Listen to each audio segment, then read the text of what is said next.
I don't drink any coffee. Okay. You seem like the type who doesn't need coffee. No, I don't need any coffee. Coffee actually, I think, because it's so warm, it kind of mellows me out. I get tired.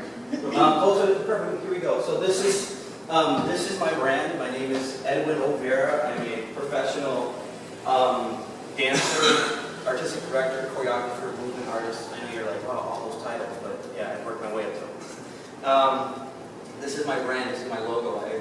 I started this back in 2008, and I'll share where and how I got started into it. So, I have an identical twin brother. His name is Edwin Olvera, who's also a professional performer, former Momex, Loveless, Warhorse puppeteer. That's my brother. For myself, the last 10 years have been on and off with a company called Loveless, which Avi has the t-shirt on. I also have the t-shirt hiding underneath my brand. And it's really interesting how I got into dance. I didn't think I ever was going to like transition into that field. I thought growing up I was going to be either like a physical therapist or a personal trainer or something like that, but not of this. So, English and that's what. Okay, not in this one, Pearson, not this. Okay, so this is Green Bay, Wisconsin. Originally I'm from Chicago, Illinois. I was born there. There was 5 of us, 4 boys, 1 girl. And my mom decided to move us out of Chicago because there was a lot of crime in the area they were living in, near Humboldt Park. And so my mom was like, okay, we have to go. I don't know where to go. Maybe we'll go to Green Bay. So I feel like Green Bay is actually like, feels like my birthplace, although I wasn't born there. And it's because of all the discoveries that happened. So in Green Bay, I learned about being in the outdoors. Because we never went camping in Chicago, never. So like going to like Jellystone Park or just going out into the woods, in the North Woods that never existed for me. But there's a lot of early seeds of inspiration as I transition into Loveless. Green Bay is where I made the decision in going into the military. I wasn't sure how they were going to, my parents weren't sure how they were going to pay for our college. And so I realized, well, I have to do something, but I don't know what. So I decided to join the military. If you could go to the next slide. Okay, so Green Bay West, this is where I learned some of the skills before the military. Green Bay West was a high school that I went, and that's where I learned about team building, commitment to a group, because I did sports. I'm a physical learner. I didn't know I was a physical learner, but I am. I learn ideas and concepts using movement. It's called kinesthetic learning. I didn't know that term even existed. But I excelled in sports, whether it was track, cross country, football. I tried wrestling, but I hated losing weight, so I did lightweight bodybuilding, powerlifting, and I had a wonderful coach there named Coach Don Buntman, and he taught us, the group, you know, how to be a team and how to work together to overcome these goals.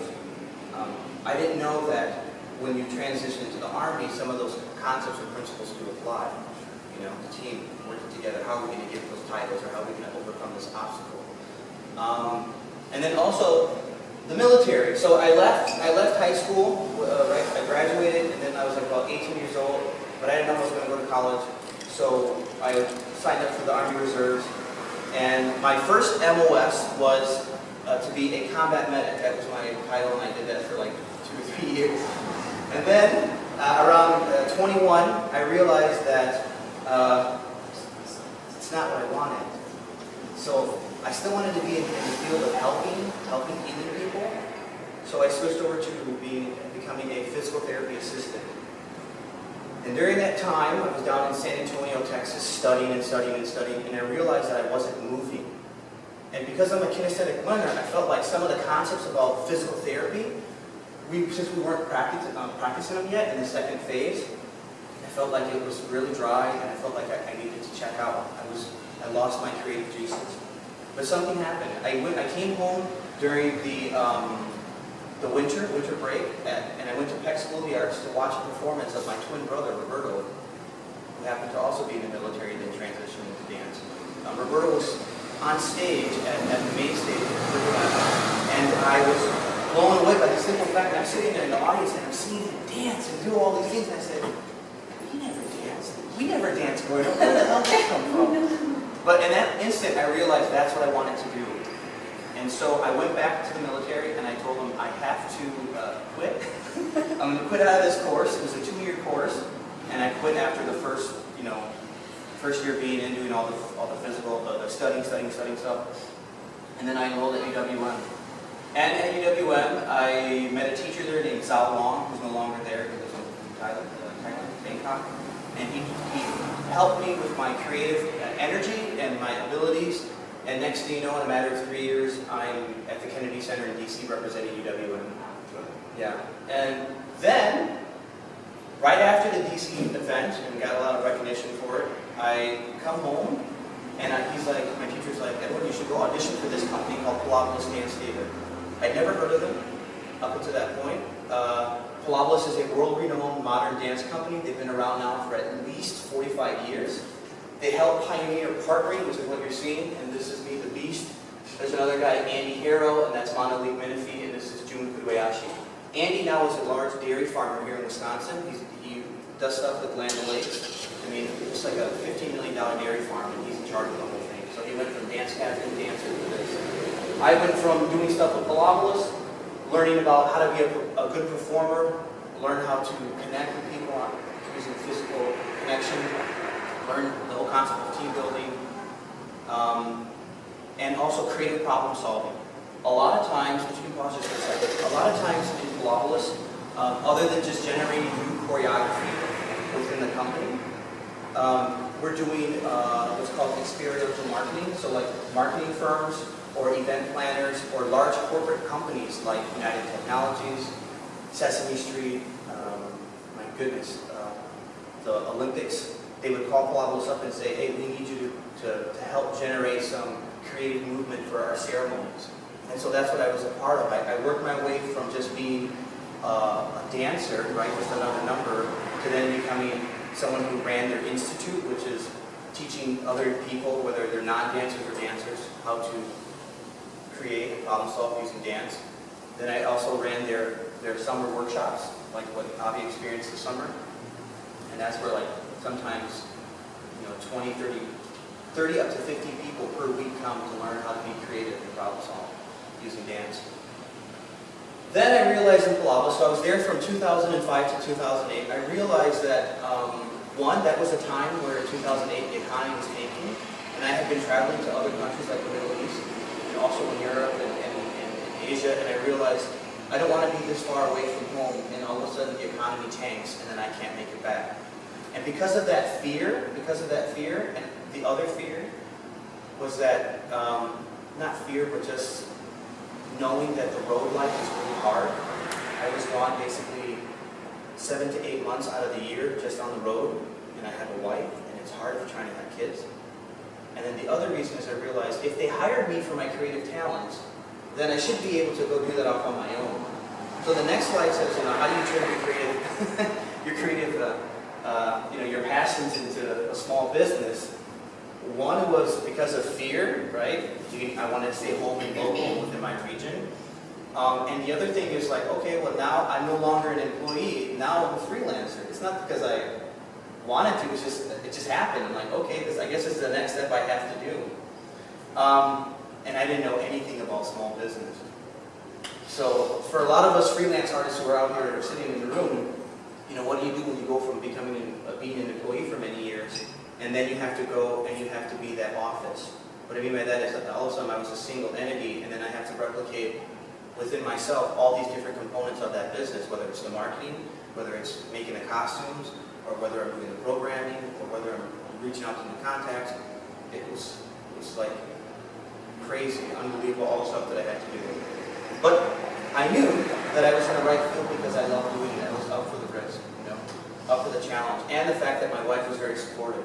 But here's the thing, when you don't know jack about being a small business, you can struggle. So I like to show this map here. This is Cudahy, and that's downtown the Grand Ave Mall. And what happened was, I made a decision to move my whole family from Connecticut here back to Milwaukee after 7 years, to take a position as an artistic director, right? You want to go up the chain, you don't want to go down. So I went from dancer, creative director, artistic director, and all of a sudden, the project went bad.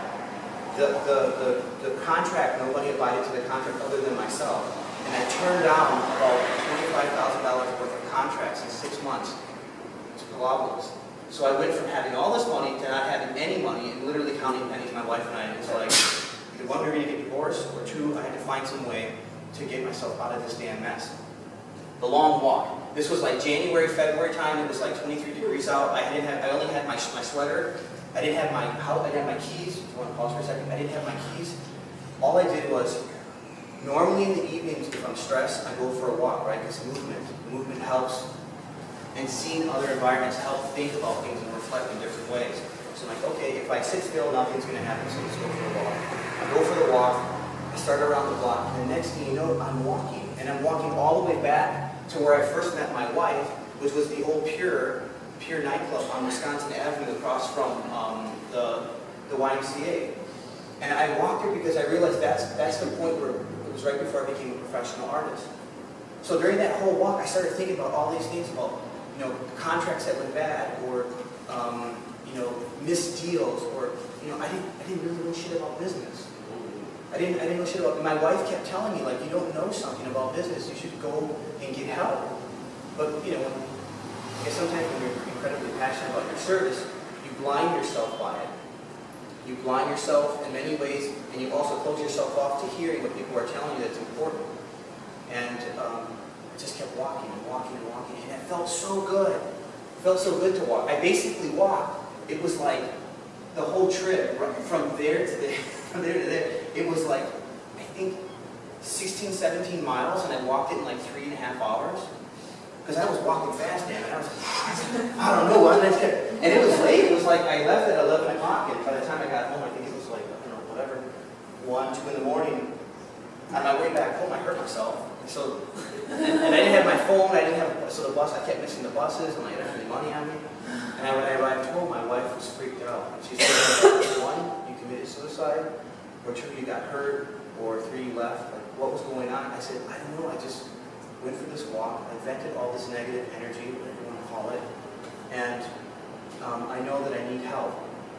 Because a lot of times, as small entrepreneurs, we're so excited about trying something new, taking that risk, but then when it fails, we don't really want to look at it sometimes. Like, well, just keep going, keep going, keep going. But that drive hole, whatever mentality, leads you to a cliff, and then how are you going to recover from that? So I realized I needed help. So the next slide is like SBA and stores. Woohoo! I love them. Oh my God. So if any of you are small business owners, or you need some help in transitioning, and if you want to go on those endeavors of becoming, learning more about being a small business, that's where I went. I went first to SBA to ask for some advice. They do it pro bono, right, to help you. And they told me straight up, you need a second job. And I was like, okay. So then Scores, the same thing. I went there with my what I thought was a business plan, and it was funny. It was hilarious. But for me, it worked, right? But for them, it didn't. It was a binder, and in it had all these pictures of where my business, who I am, what I'm offering for my business, and where it's going to go. But it didn't show the numbers. It didn't show the numbers. And so for that reason, they were like, okay, how the hell are you going to get there if you don't look at the numbers? I had the 5 months, the year, the 3-year business-like outlook, but I didn't have the actual numbers. And that's where I think a lot of young small business owners fail when they don't really look at the number crunching. The funny thing is that my wife, she does accounting. But because she's a full-time mom and she's really, dealing with all that stuff, it's a lot. So she helps me with my taxes and she helps me with my monthly stuff, but I just give everything to her. It's really helping with this. Anyway, Scores was a reality. Like, I needed counseling, I needed help, I didn't know jack about business. So I highly recommend any of you guys, sitting here in the room, you need help about being in business, go there and get counseling, because you're going to be able to sit with a retired CEO or current CEO of a marketing firm, or like the guy I talked with, a guy named Bernie. He did stuff with like mining or something, and he was a CEO for like 40 years. He's like, listen, I don't understand your field, but I can tell you that what you showed me through your business plan is not right. Because I realized that, again, not only am I a physical learner, kinesthetic learner, but I'm also a visual learner, and then audio is like third.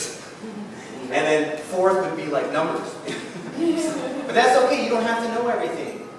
You have to learn where to get help, And then how can you, once you get the help, how can you help distribute some of those jobs or tasks to other people?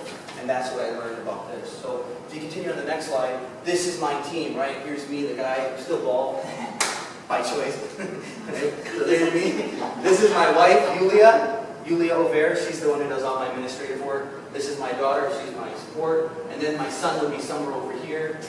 His name is Elia Soleil. She's 2.5, my son's 5.5, and they're physically active. That's all I'll say. They keep me up. And then this is my great friend, Michael Davis. Michael does my editing, my media stuff. And going back about the SBA stuff, is I realized, and scores, is that I needed a team. There's no way in hell I can do what I'm trying to do, especially when it comes to like doing stuff with large corporate clients. It's impossible for me.